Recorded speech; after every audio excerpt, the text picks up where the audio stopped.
A Tio Goin está de volta em mais um bate-papo para trazer notícia, análise, entrevista, debate e informação, sempre ao lado do nosso companheiro Pompeu Vasconcelos. Mais uma vez, um prazer, Pompeu. Prazer é todo meu, Gomide, estar aqui ao seu lado e tendo hoje uma personalidade querida e ilustre, deputado federal Mauro Benevides Filho, secretário de Planejamento e Gestão do governo Camilo Santana. Seja muito bem-vindo, Mauro. Então já estamos com ele, já estamos com o Mauro. Prazer em tê-lo aqui nesse nosso bate-papo na Tio Goin, Mauro Benevides Filho, professor, secretário, político, líder. Obrigado pelo convite e obrigado por estar aqui conosco. Bom, que privilégio para mim poder estar com todos vocês, em especial, primeiro com você, Pompeu Vasconcelos, que tem dado realmente uma contribuição extraordinária para a informação precisa, profunda, e que tem, portanto, granjeado aí tantos, eu diria, fãs e internautas, né, ao longo de todo o seu período. E a você, Gomide, esse homem de tirocínio inigualável, conhece realmente a comunicação, já prestou e presta muito serviço ao povo cearense e brasileiro. Portanto, mais uma vez, repito, que privilégio para mim poder fazer esse debate aqui com todos vocês. Muito obrigado, muito obrigado. Bom, a gente vai começar aqui com um tema que é de grande relevância: a economia no Brasil, ou o rumo da economia no Brasil. Então, vou pedir a todos, sentem, porque vai começar uma grande aula sobre economia. Eu estou aqui ao lado do Pompeu Vasconcelos, muito na expectativa para que Mauro Filho possa nos apresentar um cenário do que acontece no Brasil, pegando um pouco do passado, Mauro, e também indo para frente. Bom, vamos pensar primeiro do passado. O que está acontecendo no Brasil? Bom, eu vou começar dizendo que há um erro de estratégia no comando da economia brasileira, e é para as próprias pessoas também, brasileiros e brasileiras, é que ajuste fiscal ele não é um fim em si mesmo. Não é você só cortar despesas sem ter uma explicação para o que isso significa. Ajuste fiscal é você dotar o Estado, quando eu falo Estado, eu estou falando município, Estado e União, de que eles têm que ter condições financeiras de atender às demandas da população. O setor público precisa ter dinheiro para fazer uma educação de qualidade, para ampliar o atendimento de saúde, para reestruturar e apoiar intensamente a segurança pública, ter dinheiro para investir na infraestrutura para que o setor privado possa atuar. Então, o foco de um ajuste fiscal no país tem que ser voltado para a capacidade de investir. Por isso que aqui no Ceará, desde as gestões, sobretudo desses últimos 12 anos, que eu tive o privilégio de também participar na gestão do governador Cid e do governador Camilo Santana como secretário da Fazenda, o Estado do Ceará se transformou naquele de maior volume de investimentos do Brasil. Quando você olha investimento como proporção da sua receita, nem São Paulo consegue calçar o chinelo desse volume, né, de investimentos que o Estado tem feito, e por isso ele consegue fazer desde a areninha, na área de esporte, a escola em 2 turnos no processo educacional, nos hospitais regionais, que foi a maior ampliação de atendimento de saúde em todo o país. O Brasil não. O governo federal tem essa deficiência grave, ele não sabe fazer essa correção. A grande preocupação brasileira é somente gerar dinheiro para o pagamento da dívida pública. Portanto, ou a gente retoma essa necessidade de fazer o ajuste para ter dinheiro para investir, e para quem gosta de números, aqui vai o primeiro. Em 2010, o Brasil chegou a investir 100 bilhões de reais. A previsão para esse ano, 38 bilhões. Há um corte muito grande, isso também baseado numa excrescência chamado teto do gasto, com investimento dentro desse controle. Aqui no Ceará, nós temos um teto do gasto, mas o investimento ele fica fora desse processo. Então, o Brasil tem experimentado baixo grau de crescimento econômico, tem experimentado altos índices de desemprego. Nós estamos agora com 14,9 milhões desculpem, de desempregados, 6 milhões de brasileiros e brasileiras desalentados. O que é um desalento?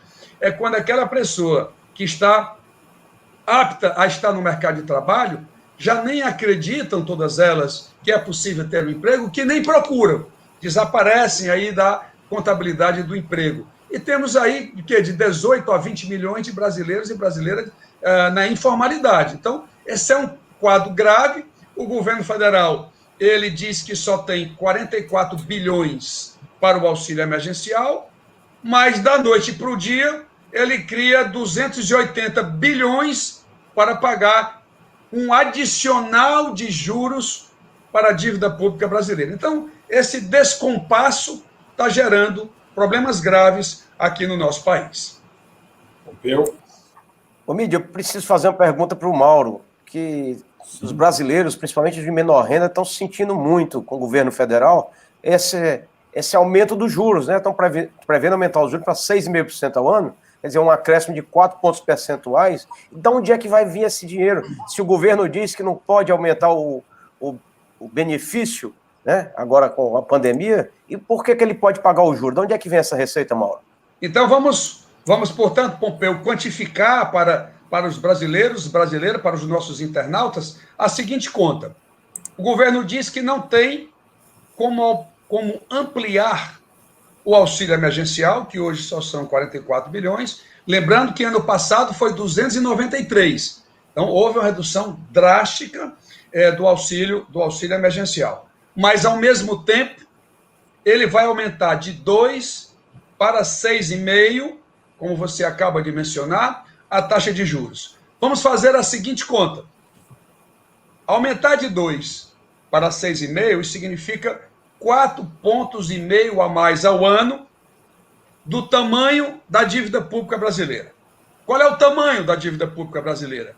6 trilhões, eu falei trilhões com T, e 500 bilhões de reais, 6,5 trilhões de reais. Se eu aplicar 4% de 6 trilhões e meio, são 4 vezes 5, 20, são 24, 26, 260 bilhões de reais. Então, eu não posso aumentar o auxílio emergencial, mas eu posso aumentar 6 vezes 4, 24, 6 vezes o auxílio emergencial para poder pagar os rentistas, né, que vivem, sobretudo aqueles que vivem exclusivamente desse rendimento financeiro.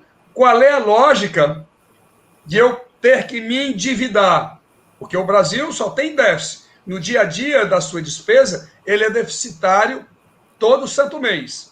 Então, como é que ele não pode fazer um endividamento de curto prazo para poder minimizar o sofrimento dos menos favorecidos, mas pode, ao mesmo tempo, olha só, ao mesmo tempo, ele não pode para uns, mas pode aumentar em 260 bilhões para esses que vivem exclusivamente do mercado financeiro.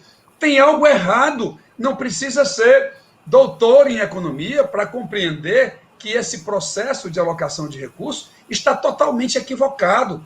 Por isso que os brasileiros continuam sofrendo, os brasileiros continuam sem ter oportunidade de emprego, porque o sistema financeiro, em um regime capitalista, ele foi feito para emprestar de recursos, servir à empresa privada. Ora, como o juro é muito elevado, a empresa privada não consegue ter uma rentabilidade suficiente para pagar os juros. E isso diminui o investimento, isso diminui o emprego. Essa lógica não existe. E a gente precisa acabar com essa questão o mais rápido possível. Mauro, eu queria que você nos ajudasse a compreender em que momento que isso começou a sair do trilho. Em que instante a economia do Brasil ela passou a viver esta turbulência do ponto de vista das contas do país? Então, se prepare aí, Gomide, Pompeu, porque eu vou fazer um retrospecto rápido, mas isso já vem desde a época do Fernando Henrique, quando ele fez o maior aumento de carga tributária do mundo. Ele aumentou a carga tributária brasileira de 27,5% do PIB, do Produto Interno Bruto. O que é o PIB? É o somatório de tudo que se produz de bens e serviços em uma economia durante um determinado período de tempo. Normalmente, ou faz trimestral ou anual. Pois bem, a carga tributária em 97 era de 27%. Em 2002, o último ano do presidente Fernando Henrique, foi para 32, 5 pontos percentuais em um curto espaço de tempo. E aí isso começou, o Brasil, ele querendo resolver o problema do déficit, somente aumentando imposto, porque essa é outro erro da concepção brasileira, e a gente vai já lá na frente falar sobre isso, quando a gente for discutir o que fazer, porque o brasileiro quer saber o que é que precisa ser feito para corrigir toda essa questão. Mas então, ela foi para 32%, e aí veio o presidente Lula, lá na frente foi aumentando a taxa de juros, em função do déficit que gerou. Depois veio a Dilma, que elevou a taxa de juros a 14,25%, um aumento sem limite, ela já tinha ido a 21%, ela elevou a 14%, foi até 21%, para que, portanto, isso onerasse, isso aumentasse esse endividamento do governo federal, que hoje enseja, e aqui vai outro dado, que eu preciso que você, meu caro internauta, possa compreender a dimensão disso, a desorganização que nós vivemos no país. Pois bem, o Brasil está acostumado a discutir o orçamento público somente no que nós chamamos na despesa primária. O que é a despesa primária? É aquela que não é a financeira. Não estou falando de juros, não estou falando de amortização, não estou falando de rolagem da dívida. Portanto, o brasileiro só conhece o orçamento da despesa primária, que é 1,5 trilhão, 1,5 trilhão de reais, que é a despesa com a educação, a despesa com saúde, da previdência, da ação social, da segurança pública. Pois bem, o orçamento da União não é 1,5 trilhão como está na imprensa todo dia. O orçamento da União, meu caro Pompeu, meu caro Gomide, meus caros internautas, é de 4,3 trilhões de reais. Como assim, professor Mauro Filho? É isso mesmo. Não, eu não estou falando de 1,5, que a imprensa brasileira, em todos os seus níveis, somente destacam esses números. Nós estamos falando de 4,3, porque nós temos 400 bilhões de juros por ano, nós temos aí aproximadamente 800 bilhões, que varia de 800 a 1 bilhão e 200, de amortização de dívida. Então, existem outras despesas que, se elas não forem ajustadas, inclusive no dimensionamento correto da taxa de juros, isso gera problemas graves. Esse governo atual, Bolsonaro, que pegou de uma taxa de juros de 6% para 2% nesses 2 anos, já começa a aumentar novamente. Parece que não resiste esse modelo. E por que não resiste? Para fazer exatamente a resposta. Por uma razão muito simples, porque o governo não consegue fazer esse ajuste nas suas contas, impõe custos muito altos para não aumentar o gasto com saúde, para não aumentar o gasto com educação, para não aumentar o investimento em infraestrutura, para que o setor privado possa vir e ter segurança nos seus investimentos, e o Brasil fica capenga em poder. Então, isso já vem, para resumir, meu caro Gomide, isso já vem de muitos anos, num modelo equivocado, em um Brasil deficitário, e eu digo muito, não existe social sem uma economia, sem um governo fiscalmente ajustado. Aqui no estado do Ceará, o governador Camilo pode fazer um cartão mais infância, por exemplo, que aumentou agora de 80 mil para 150 mil famílias, porque tem um governo, tem um fiscal ajustado. Ele tem dinheiro para poder minimizar o sofrimento de quem mais precisa. Foi isso que o governador Cid, anteriormente, fez esse preparo também com a minha modesta colaboração. Então, o Ceará hoje tem uma projeção nacional e internacionalmente.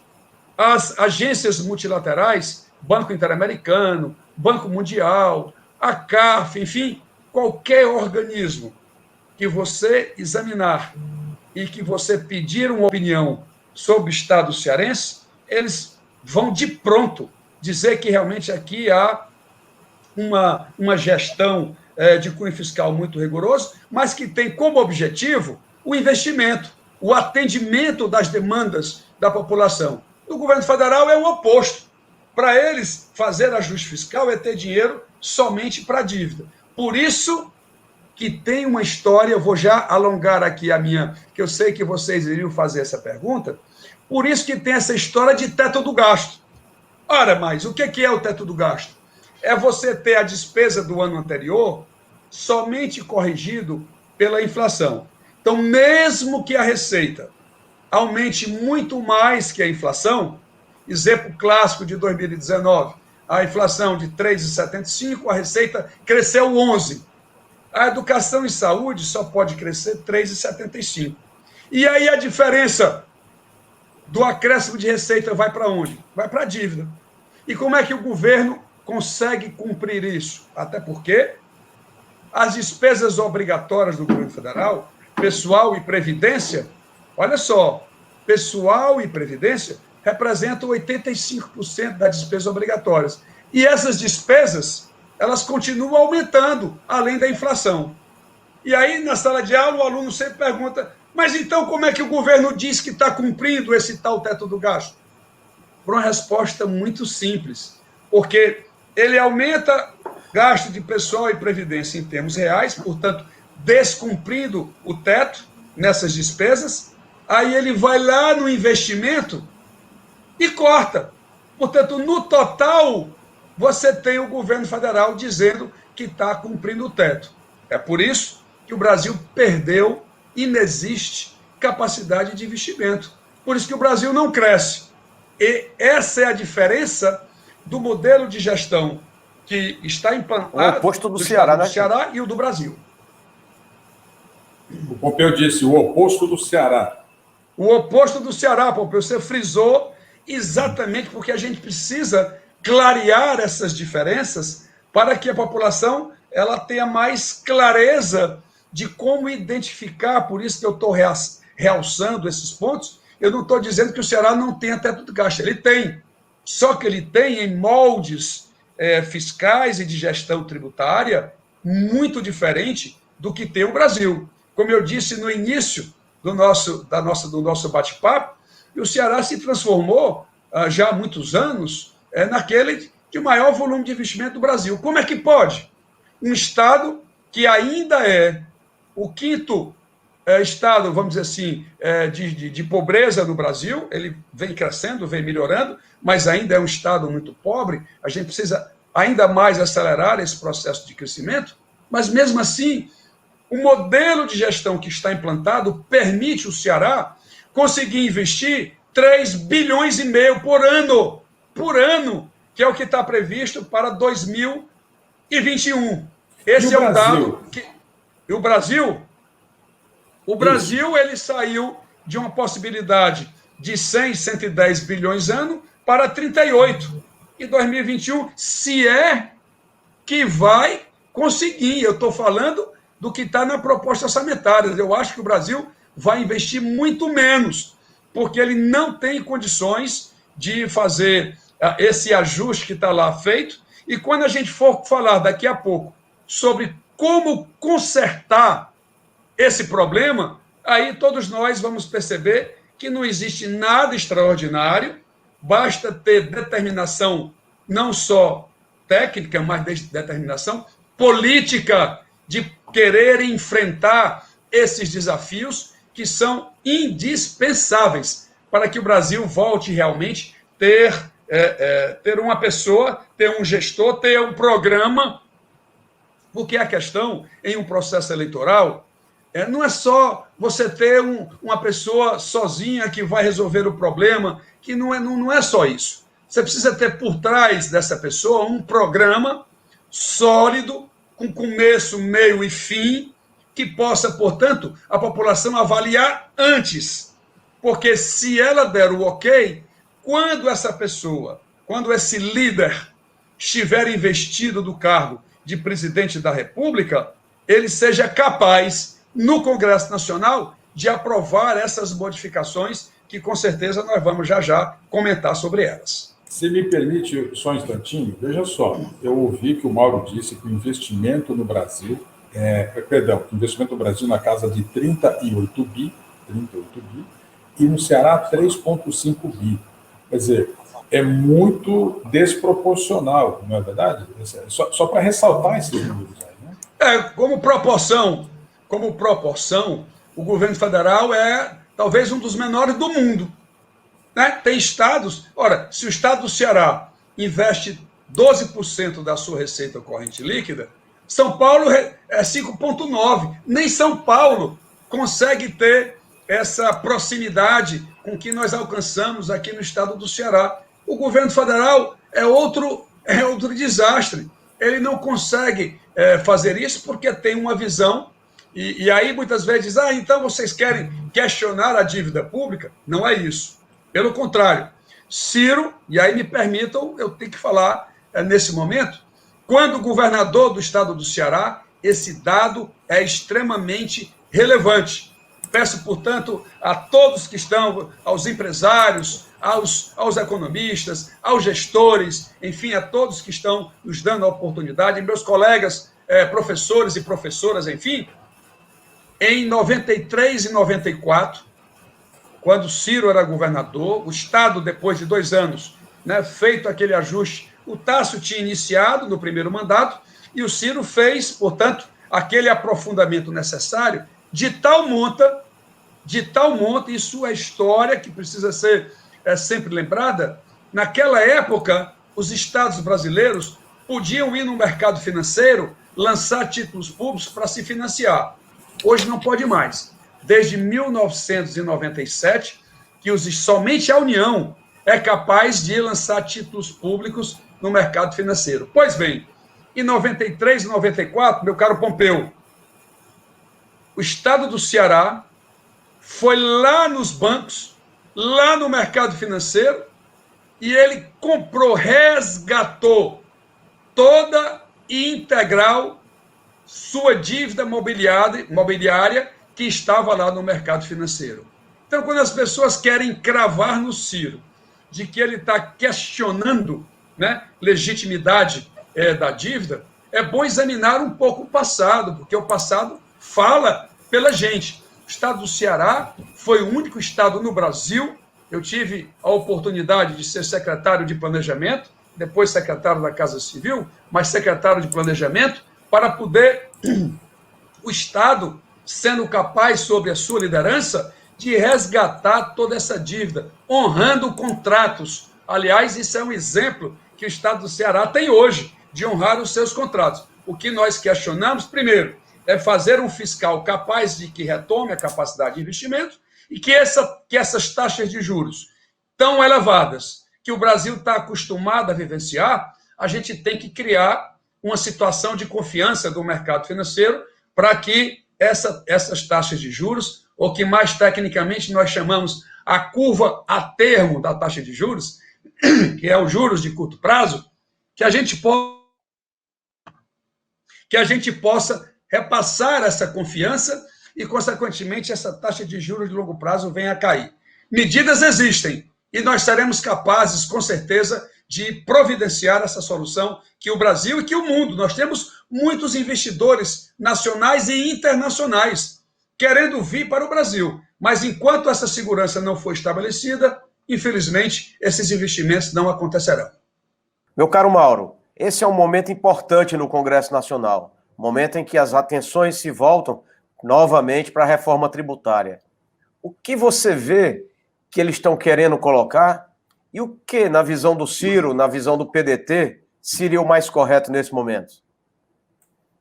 Então vamos fazer rapidamente o que é o sistema tributário brasileiro para que as pessoas possam, portanto, dividir conosco esse entendimento.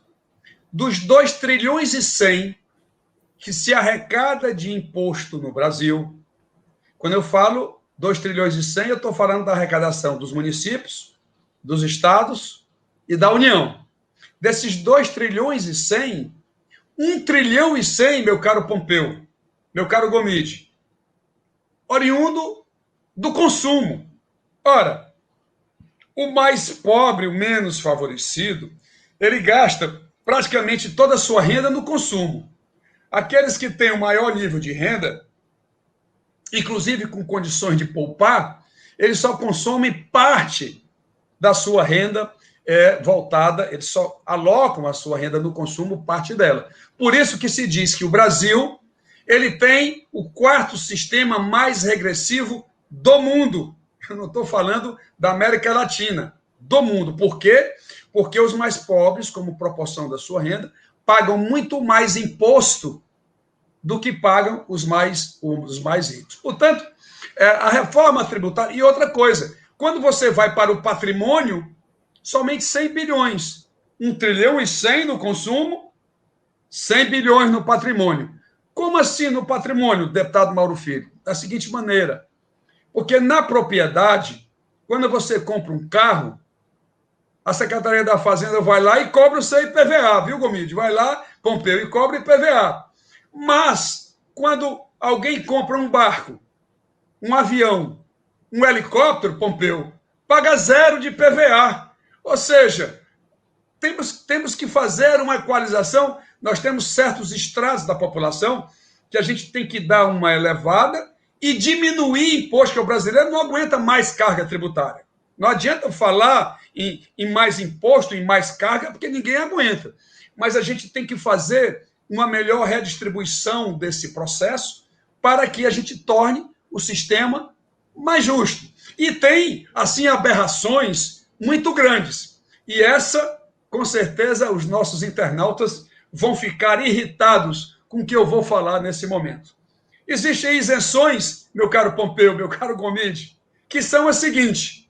Vocês sabiam que na cesta básica, o arroz, o feijão, o óleo, enfim, a alíquota do ICMS, que normalmente é 18%, quando vem para a cesta básica, ela cai para 7%. Muito bem. O PIS/COFINS desses tributos, a maior parte deles vai, inclusive, a 0. 365 é o PIS/COFINS, mas em alguns produtos da cesta básica ele vai a 0. Pois bem, vocês sabiam que o queijo suíço paga 0 de PIS/COFINS? Não sou contra, não. Você tomar um vinhozinho com queijo suíço, nada contra que quem faça isso. Mas pagar 0 de PIS/COFINS no queijo suíço, eu acho que tem alguém equivocado na condução da fiscal. Eu recentemente tive com o secretário Tostes, da Receita Federal, aliás, uns meses atrás, ele se comprometeu comigo que esses produtos, que eu vou mencionar mais 2 aqui para não ficar muito enfadonho, ele disse que quando o governo enviasse a CBS, que é a junção do PIS e COFINS em um imposto só, que está no Congresso, está lá com a gente, na Câmara dos Deputados, que ele retiraria essas isenções. Não teve coragem, não tem força política para fazer isso. Quer ver então é uma decisão do secretário para tirar ou não? É isso? Não, isso é uma decisão do secretário da Receita Federal, do ministro Paulo Guedes, do presidente Bolsonaro, de acabar com essa marmota. Ou seja, quando ele enviou a junção do PIS e COFINS nesse projeto de lei ordinário, não precisa nem, Gomide, de reforma tributária. Só nesse PL ele poderia acabar com essa excrescência. Você sabia que o salmão, que é um peixe mais caro, não sou nada contra, um salmão grelhado com molho de alcaparras, é um negócio sensacional. Você sabia que ele paga 0 de PIS/COFINS? 0 de PIS/COFINS. Eu estou aproveitando aqui a grande audiência que vamos ter nesse debate para as pessoas ficarem cientes do que somos, do que temos no sistema tributário brasileiro. O Pompeu me perguntou e agora eu estou respondendo para que as pessoas possam saber. E vou dar um outro exemplo para terminar aqui e concluir a reforma tributária. O filé mignon, que hoje aqui no Ceará está em R$ 75,00 o quilo, 85 em São Paulo, 90 em Brasília. Pô, como é que pode? O filé mignon, não sou contra que o pessoal de classe mais alta coma o filé mignon, pelo contrário, eu acho que tem que ser consumido mesmo. Mas pagar 0 de PIS/COFINS é que eu acho, pondero aqui a todo mundo, que ou esse governo procura fazer essas correções para terminar, então, essa parte da isenção. Nós temos aí 42 produtos que, se nós retirarmos essa isenção, voltar para o 3,65, isso significa que a União terá mais 8 bilhões de reais, eu falei 8 bilhões com B de bola, sem aumentar imposto, sem alterar nada, sem reforma tributária. Você teria mais uma, como diz o cearense, mais substância na sua estrutura fiscal para poder realmente fazer isso. Esse é o primeiro ponto. E o segundo ponto, portanto, a reforma tributária, ela não pode ser vista somente como a simplificação do tributo no consumo, que é necessário. Realmente, a legislação do ICMS, aliás, a tributação brasileira é uma parafernália que vem desde a Constituição, leis complementares, leis ordinárias, decretos, instruções normativas, portarias, é uma parafernália de legislação, e para um ex-secretário da Fazenda como eu, que viveu por dentro toda essa estrutura, a simplificação é necessária. Claro, sobretudo para uma empresa que funcione em mais de um estado, porque aí, em cada estado, tem uma legislação tributária diferente. Então, na reforma tributária, você unificar tudo isso, os 5 impostos, 2 do governo federal, 3 do governo federal, o IPI, o PIS, COFINS, o IPI, o ICMS e o ISS, um do estado e o do município, seria um grande avanço na simplificação. Mas o governo federal não quer. O presidente Bolsonaro não quer fazer isso, o ministro Paulo Guedes não quer fazer isso. E muito menos que a gente possa aprimorar esses conceitos, inserindo, primeiro, a questão da propriedade, e o segundo ponto, para terminar, que é o seguinte, que é o imposto, o tratamento do imposto sobre a renda, em especial sobre lucros e dividendos. Como assim, imposto sobre dividendos? Deixa eu explicar aqui às pessoas. Quando a gente recebe os nossos salários, a gente tem uma alíquota lá que vai até 27,5%. O salário aí do Gomídio, o salário do Pompeu, paga lá 27,5%, que é a alíquota máxima de imposto de renda que nós temos no Brasil. Pois bem, quando um banco, por exemplo, distribui dividendos para os seus acionistas, eu conheço pessoas físicas que receberam 500 milhões, teve uma que recebeu 3 bilhões de reais. Eu falei bilhões com B de bola. Vocês sabem quanto de imposto de renda paga essa pessoa que recebe 3 bilhões de dividendos? 0 de imposto de renda. Isso o presidente Fernando Henrique acabou em 96. Ele acabou isso. Somente Brasil e Estônia não cobram imposto de renda sobre dividendos. Aliás, eu vou até me corrigir, porque a Estônia, a informação que eu tenho, já aprovou a legislação para o retorno da incidência sobre o imposto de renda sobre dividendos. Isso dá mais ou menos uns 38 bilhões de reais ano para o governo federal. E quando eu falo de dividendos, meus caros internautas, Pompeu e Gomide, tem uma faixa de isenção. Por exemplo, dividendos até 500 mil reais, ele pode ser isento do pagamento do imposto.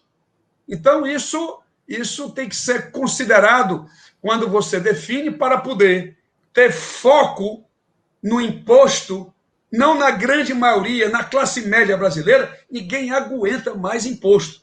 A gente tem que focar nas grandes movimentações para que, portanto, a gente possa reduzir naqueles produtos de mais baixa renda. Esse é o foco, mexer aqui no patrimônio e mexer aqui também no imposto de renda, em especial. Eu estou, inclusive, sabendo que o governo federal está querendo tirar as deduções do imposto de renda da classe média das deduções de saúde e educação.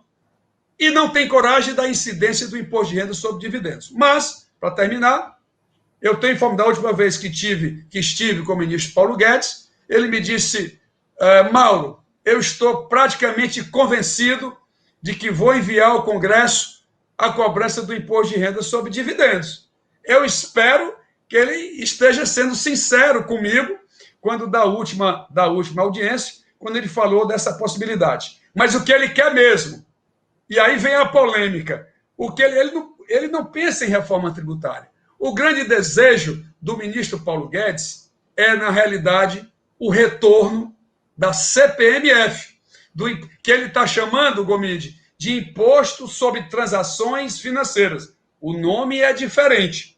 Inclusive, é um imposto muito mais potente do que a CPMF. E vou explicar para a gente deixar para vocês fazerem mais perguntas. Mas é importante que todo mundo domine, e é raro, isso pouco saiu na imprensa brasileira, e eu quero aqui aproveitar esse debate para poder clarear e as pessoas tomarem conhecimento. Por que ela é mais potente?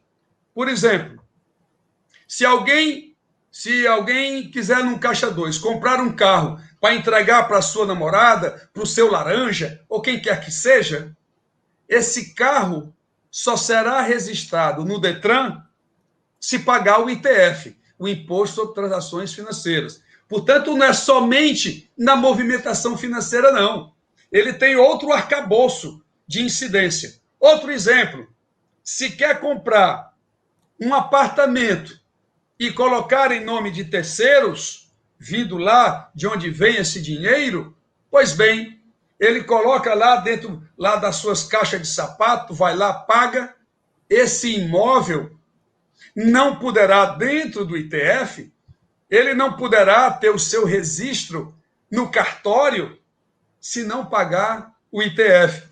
Portanto, esse imposto ele é muito mais poderoso do que a tão propalada e conferida e rejeitada CPMF. Ela é um imposto, portanto, muito mais profundo, muito mais arrecadatório, e é por isso que ele não tem no seu raciocínio outra reforma tributária que não seja essa que eu estou me referindo nesse exato momento. Espero ter respondido a sua pergunta, Pompeu.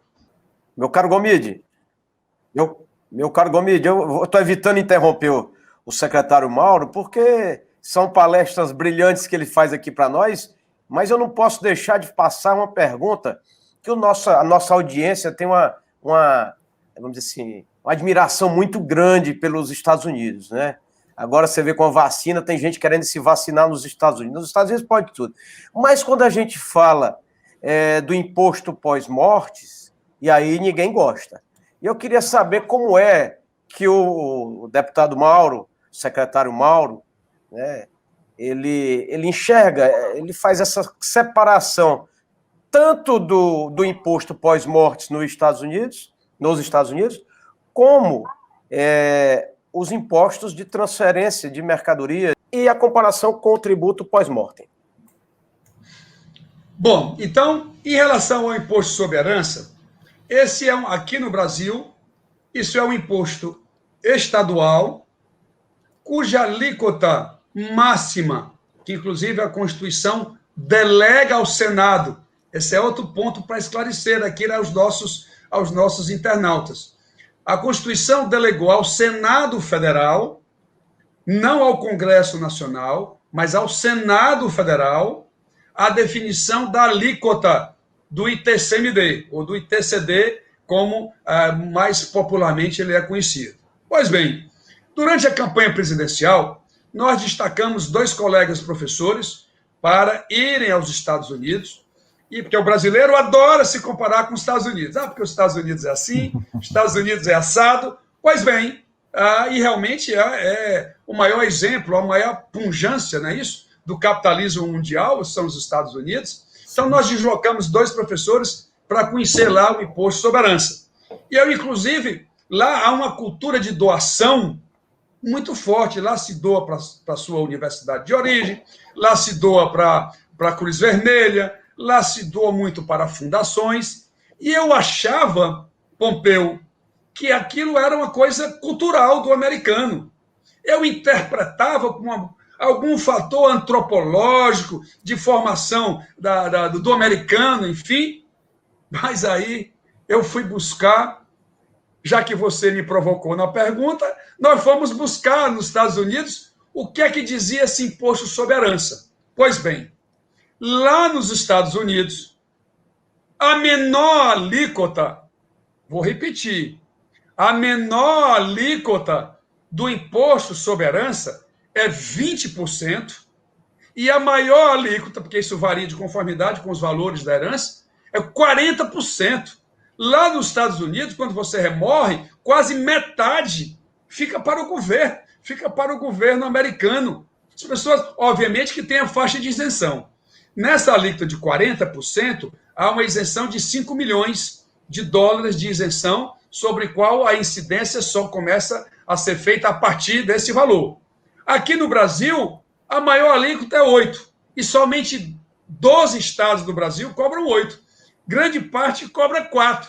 Ou seja, é por isso que a arrecadação sobre patrimônio é quase nula aqui no Brasil, porque realmente essa incidência é muito pequena. E aí, portanto, mais uma vez, para que a classe baixa e a classe média não venham pagar mais imposto, essa possibilidade de aumento sobre o ITC, que poderá ter o ITCD, tem que ter faixa de isenção elevada.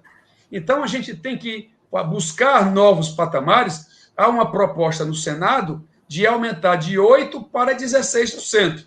Obviamente que isentando uma faixa de, pelo menos, isso está sendo discutido ainda lá na comissão temática, e essa faixa de isenção possa ser 4 milhões, 5 milhões de patrimônio, 8 milhões, isso ainda está em processo de discussão. Qual é a função disso? Exatamente para tirar das pessoas da classe média e da classe mais baixa a incidência de mais imposto. Você tem que buscar, no extrato mais elevado da população brasileira, a gente tem que fazer com que isso aconteça e tornar, portanto, o sistema mais justo. Aí você junta, na reforma tributária, a simplificação do imposto, que isso é importante, e aqui no Ceará eu tive a oportunidade de acabar com 40 obrigações acessórias, que para quem é empresário sabe o que eu estou falando, que é aquelas exigências, se às vezes você paga o tributo, mas não passou a informação correta para o fisco, tem lá o imposto sobre faturamento, foram 40 retirada de obrigações acessórias, para que hoje isso pudesse simplificar. Também nós fizemos um movimento muito grande de redução de carga tributária. Você fazia a substituição tributária e você reduzia a base de incidência em 41,82% a base do imposto. Nós reduzimos imposto na gestão do governador Cid e do governador Camilo, e que agora, inclusive, a secretária Fernanda também dá sequência a todo esse movimento. Então, quando você compara com o país de maior expressão, né, da liberdade econômica, pois lá, respondendo a sua pergunta objetivamente, você tem uma variação de 20 para 40, e aí não tem essa história de cultura de doação, não. Eles doam em vida porque a alíquota é menor na doação, porque se eles morrerem, quase metade, 40%, vai para o fisco. E é isso, portanto, que estimula todo esse processo de doação do americano, que realmente os brasileiros não têm conhecimento em relação a esse ponto específico que você acaba de me perguntar. Muito bem explicado. Eu queria agora, com o nosso querido convidado, Mauro Benevides Filho, fazer e ouvir dele uma análise da relação Brasil, Estados Unidos, China, a relação comercial com, especialmente, essas duas grandes potências, e fazer, assim, um breve retrospecto. Em 1990, o Produto Interno Bruto dos Estados Unidos era de 6 trilhões de dólares. A China, 360 bilhões de dólares. O Brasil, 460 bilhões. Ou seja, 30 anos atrás, o Brasil tinha um Produto Interno Bruto maior do que o da China. No ano 2000, os Estados Unidos quase que dobraram, foram para 10 bi. A China já passou para 1 trilhão e 200 bilhões de dólares. E o Brasil já ficou para trás, 665 bilhões de dólares. Ou seja, 20 anos atrás, a China já pulou.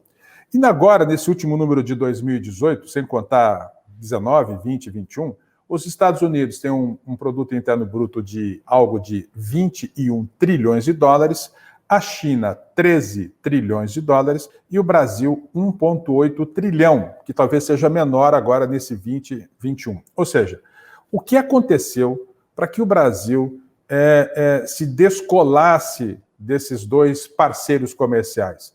O que houve na indústria brasileira? O que houve nesta relação de exportação e importação entre esses dois parceiros comerciais do Brasil? Então, vamos fazer, portanto, uma análise bem clareada para que as pessoas possam também compartilhar conosco o que está acontecendo.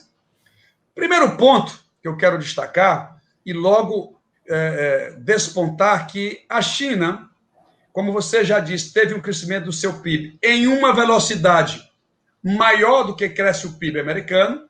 Isso significa que em mais 4 ou 5 anos, o PIB dela será maior do que os Estados Unidos.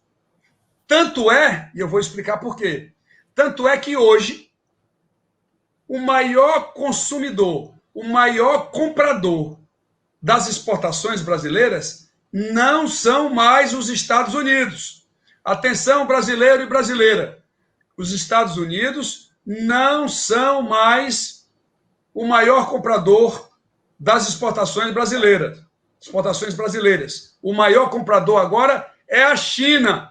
Por isso que não faz sentido esses ataques sem medir realmente em pontos específicos da própria China, que o governo brasileiro tem feito, inclusive através do seu próprio presidente. Não faz o menor sentido. Ou a gente preza o nosso parceiro econômico para que a gente possa vender mais, expandir a indústria, ou então o Brasil vai ficar fadado a cada vez mais ficar para trás. O que é que aconteceu? Esses países, sobretudo a China, eles trabalharam muito o aumento da produtividade. O que é aumentar a produtividade? Produtividade é você produzir mais com o mesmo nível de insumos, ou seja, de fatores de produção, pessoal, máquinas e equipamentos. Você produz mais com o mesmo quantitativo. Ou até mesmo você produzir mais com menos.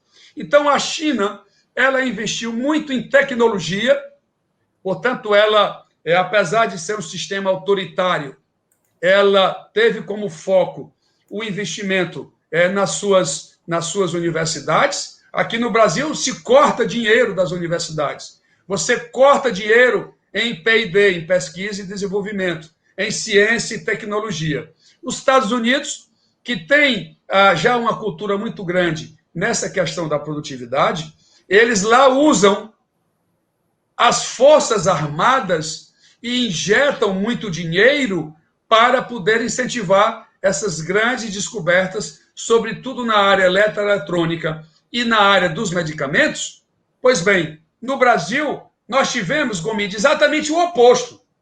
Nós não investimos mais em tecnologia e, o mais grave, nós estamos reduzindo os valores no processo educacional, porque a educação ela é uma mudança estrutural que você faz na economia. Não é uma mera ação conjuntural, como a gente diz, mas ela é estruturante. Ela muda o país definitivamente. E aí eu me orgulho de, aqui no Ceará, você ter um projeto que foi instalado no governador Cid em 2007 e agora aprofundado ainda mais pelo governador Camilo, de tal maneira que, no ensino fundamental, das 100 melhores escolas, 79 estão aqui no estado do Ceará, com Sobral tendo já o que nós conhecemos, esse despontar, e já refletindo para outros municípios, né, que estão aí devidamente conhecidos já, como tem um Brejo Santo, um deputado Irapuã Pinheiro, enfim, vários municípios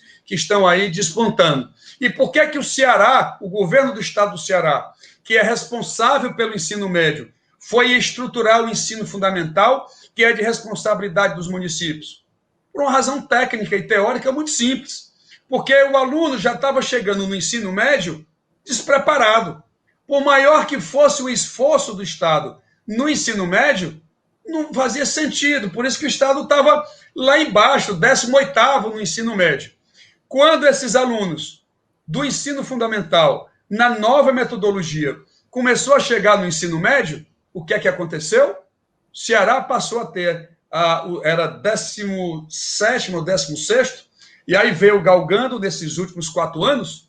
Hoje nós achamos o 4º, em o maior número de resultados do IDEB, que é aquele índice que o Ministério da Economia usa. Ou seja, já em 8, 9, 10 anos, o Ceará vai ser a expoência do conhecimento, a expansão do produto interno bruto, a expansão do interno bruto cearense vai ser muito maior, como vem sendo em vários anos da economia comparado com a economia brasileira. Portanto, basicamente a resposta é essa: investimento desses países, investimento no aumento da produtividade. Como? Melhorando os níveis educacionais, incentivando a pesquisa e na melhoria do processo tecnológico. E na indústria, o peso em cima dela. Você teve taxas de câmbios que desmobilizaram a indústria, ela perdeu concorrência pelo mundo afora. E o segundo ponto para a indústria: quando uma indústria ou quer se instalar ou quer ampliar o seu parque de produção, como as empresas brasileiras não são capitalizadas, elas têm que recorrer ao sistema financeiro nacional. O que é que elas fazem? Elas vão ao banco, e aí, quando vão pegar empréstimo para financiar a sua expansão, a sua rentabilidade, a rentabilidade da indústria, ela é menor do que o custo financeiro que ela tem que pagar no empréstimo. Então, ela foi definhando a participação da indústria no PIB brasileiro, que já chegou a ser 30%, Gomide. A indústria de transformação hoje, por exemplo, só é de 11%. Então, você tem uma queda extraordinária, você tem uma redução muito grande em função de um problema equivocado da condução da política macroeconômica brasileira. E aí, uma leve ponderação que eu faço à CNI, a Confederação Nacional da Indústria, que sempre ficou muito calada diante dessa estratosfera de juros que são cobrados. Não só a taxa de juros que o governo paga aos bancos, mas naquela taxa de juros que os bancos cobram na ponta, à indústria, ao comércio e assim por diante. E a indústria foi se defasando ao longo dos anos, perdendo competitividade, e ainda também tem um terceiro ponto, que é a razão da alta carga tributária nesse segmento, que, aliás, em todos os segmentos empresariais, que precisa ser, portanto, reformulado. Ou o Brasil parte para essa busca de entregar competitividade à indústria exportadora brasileira, ou então nós vamos continuar nesse processo de definhamento. Por isso que nós não podemos abrir mão de uma parceria com a China, que hoje se tornou o país onde nós mais exportamos para eles, e não para os Estados Unidos, como ao longo de muitos anos, como você bem frisou, os Estados Unidos foi o grande parceiro brasileiro. Se me permite, eu queria até fazer um complemento, né? 20 anos atrás, o produto interno bruto da China era 13%, considerando os Estados Unidos. Hoje é 67%.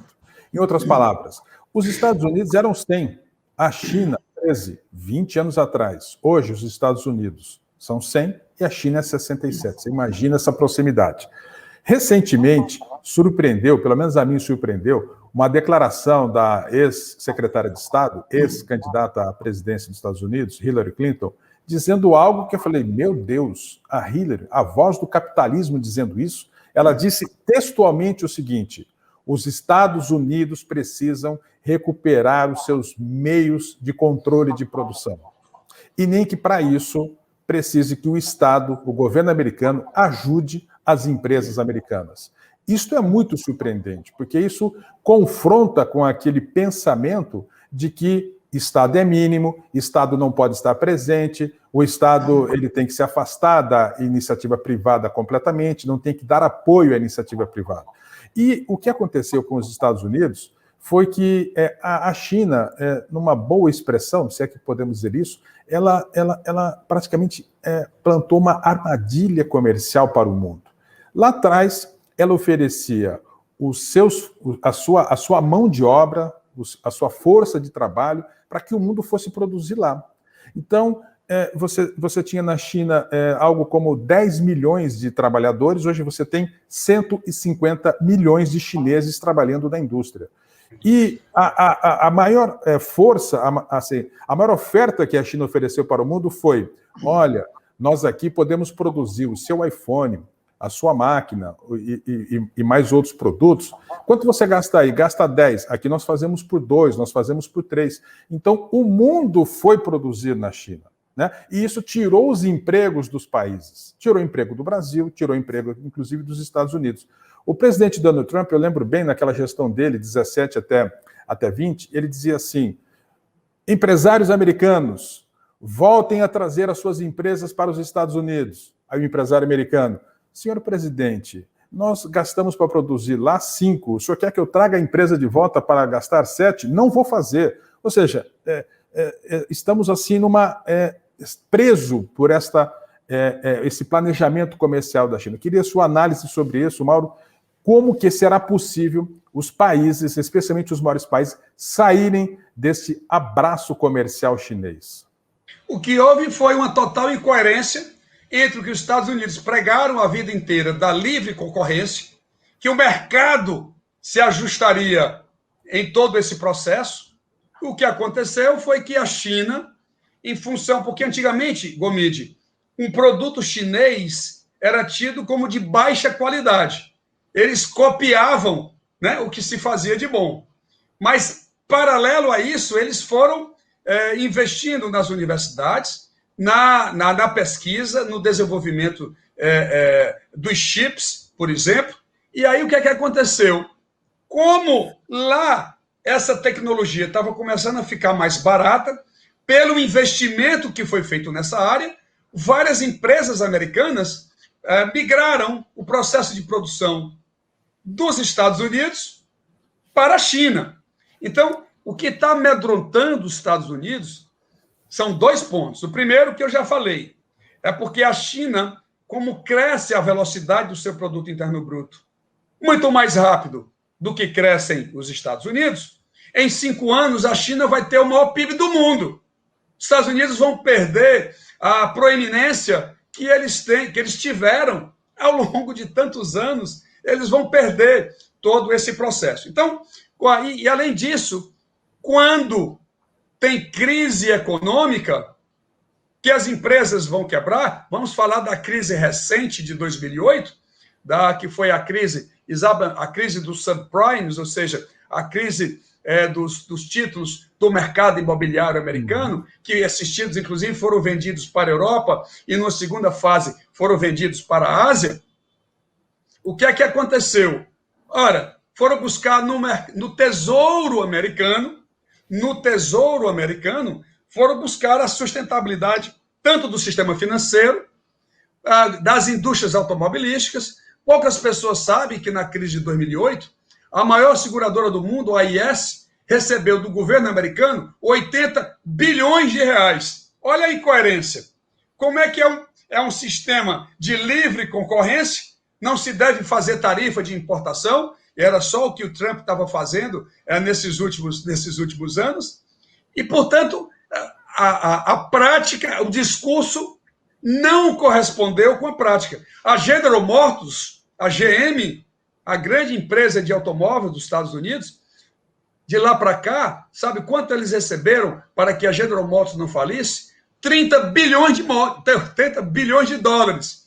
Tanto é que nos Estados Unidos há uma piada que lá não é mais General Motors, lá é Government Motors, ou seja, a GM mudou o nome em função do governo americano, do Tesouro americano, ter colocado dinheiro para salvar a empresa. Portanto, o que a gente tem que ter não pode ser um Estado mínimo, não pode ser um Estado produtor. Eu acho que é isso que a gente tem que traduzir para as pessoas. O Estado sendo indústria, como é a China, né? Em alguns segmentos que ela percebeu isso e foi abrindo para que o setor privado pudesse ir fazendo, né, a produção de todas essas peças. Essa é uma mudança, né, que a China aconteceu, e hoje o que a a candidata democrata Hillary Clinton quis dizer, que eu acredito, não é que ela queria que os Estados Unidos, ao deter os meios de produção, que os Estados Unidos colocasse dinheiro do Tesouro em criar indústrias, como o Bolsonaro já criou 2 aqui no Brasil. Não é isso. O que ela queria dizer era que essa disputa com a China, sobretudo, estava deixando os Estados Unidos em desvantagem e, portanto, que era necessário estimular o retorno dessas empresas. O que realmente, você tem razão, cria um total conflito com o que eles sempre pregaram ao longo de tantos anos. Então, ou os Estados Unidos acordam, né, para essa aceleração do desenvolvimento tecnológico, e eles sempre foram realmente fronteira nesse período, e esse é o grande problema brasileiro, ou o Brasil começa a pensar, não faz sentido o Brasil ter um déficit em produtos farmacêuticos de 14 bilhões de dólares ano. O Brasil compra até cama de hospital, o Brasil compra. O Brasil está querendo comprar, quis comprar recentemente, fardamento do Exército. Já pensou? Então o Brasil tem um déficit em petróleo, e é porque o Brasil tem hoje refinarias que só refinam 35% da sua capacidade. Não faz sentido o Brasil exportar petróleo, que é um produto de menor valor agregado, e importar gasolina. Como é que pode isso? Se aqui dentro nós podemos fazer esse refino. Esse é um modelo que não está explicado. E o Brasil tem aí quase 25 bilhões de dólares de déficit nesse segmento, nesse ramo de negócio. Existem 4 segmentos, porque o Brasil não pode produzir tudo. O Brasil não vai ser competitivo em tudo. Aliás, na economia, tem o que nós chamamos de teoria das vantagens comparativas, que você é melhor focar naquilo que você é mais eficiente e importar aquilo que você é menos eficiente. Então, o Brasil precisava focar em quatro eixos importantes, que é o polo petroquímico, né, inclusive envolvendo aqui toda a química fina, o petróleo e assim por diante, a eletroeletrônica, o Brasil precisa focar nesse processo, na indústria farmacêutica, nós temos que incentivar. Nós temos aqui quase 40 patentes de antibióticos, por exemplo, que estão vencidas e não há nenhum incentivo à produção aqui interna. Vamos continuar com esse déficit na balança comercial desnecessariamente? Portanto, temos que focar em alguns segmentos, digo melhor, o Brasil produzir, elevar a sua produtividade, e se for o caso, até incentivar focado. Eu digo incentivar focado porque o Brasil, meu caro Gomide, meu caro Pompeu, meus caros internautas, o Brasil já desonera demais. O Brasil desonera por ano quase 400 bilhões de reais em subsídios tributários, financeiros e creditícios. No tributário, 308 bilhões e quase 90 no creditício e financeiro. Se a gente cortar 10% desses 390, 400 bilhões, nós estamos falando de 40 bilhões de reais por ano. Como o Paulo Guedes adora falar em 10 anos, são 400 bilhões de reais sem ter que fazer muita coisa, sem ter que estar fazendo reformas tributárias que o governo federal não quer. São medidas muito mais simples. Aqui mesmo no Ceará foi feito, né, um corte, obviamente, focado de 10% de alguns incentivos, exatamente para dotar o setor público de melhores condições para fazer, na sua política fiscal, nos seus investimentos, fazer os mais diversos atendimentos que a população cearense tanto precisa. Então, é realmente esse foco aqui que Estados Unidos está defasado, a China vai ultrapassá-lo, nem que ele retome essas questões, ele vai ser ultrapassado pela China, ou o Brasil acorda. Mas o foco agora que eu quero terminar, nem é focando em China, nem focando nos Estados Unidos. Eu quero focar no nosso país. Ele precisa, urgentemente, de fazer esses investimentos nessas duas áreas. O orçamento da União precisa refletir esse discurso, porque o que a gente tem em campanhas eleitorais é o discurso vazio, que não tem contrapartida no processo orçamentário, onde as despesas públicas são efetivamente concretizadas. Portanto, eu acho que um novo líder brasileiro que precisa realmente dar ênfase nessa questão. Eu acho que o Ciro ele tem todo um projeto já traçado e que a população brasileira está avaliando, com começo, meio e fim, detecta-se o problema, colocam-se as soluções, e eu espero, portanto, que o brasileiro possa fazer essa reflexão ainda mais aprofundadamente. Pompeu. Muito obrigado, Mauro. Só queria encerrar aqui minha participação perguntando para lhe ouvir. Então, o Brasil tem jeito, podemos ter esperança num Brasil melhor, com mais oportunidades, mais emprego, mais crescimento econômico? Não, e eu, em complemento, se me permite, vamos pensar o seguinte. Janeiro de 2023, Mauro Benevides Filho vai apresentar o seu plano para o Brasil. Tente, dentro do possível, do tempo, dizer que medidas importantes o Brasil merece receber a partir de 2023. Esse é o Brasil do futuro. Vamos lá. Bom, primeiro, dizer que apesar dessa desestruturação que nós falamos tanto aqui, possível sim, Pompeu, soluções práticas, não tão complexas, práticas mundiais que estão sendo comparadas com o que nós queremos fazer aqui, não tem nenhuma tanta inovação absurda que possa ser feito. Portanto, sim, e eu vou já concluir minhas palavras, mas antes vou aqui, em rápidas conclusões, responder ao que o Gomide me colocou. Primeiro delas, a gente precisa fazer uma equação fiscal para resolver isso, com diminuição dessa desestruturação tributária, 10% de corte, tem gente que é possível fazer 15%, mas com 10 são 400 bilhões em 10 anos. A reestruturação do sistema tributário, ele pode ser reequacionado com 38 bilhões de imposto de renda sobre dividendos. Inclusive, quando eu falo 38, é porque eu já estou recalibrando para baixo o imposto de renda da pessoa jurídica, que na realidade a gente tem um acréscimo de 44 bilhões, mas aí há uma diminuição de 6 a 7 bilhões da redução do imposto de renda da pessoa jurídica, para poder dar esse saldo líquido, né, de 38 bilhões que eu estou me referindo. Só isso aí são 80 bilhões de reais por ano, né, que nós temos. Temos que refazer o Pacto Federativo, nós temos que solucionar os problemas dos estados brasileiros. Só agora o governo federal compreendeu que o problema de um estado, o problema fiscal de um estado, vai bater na União.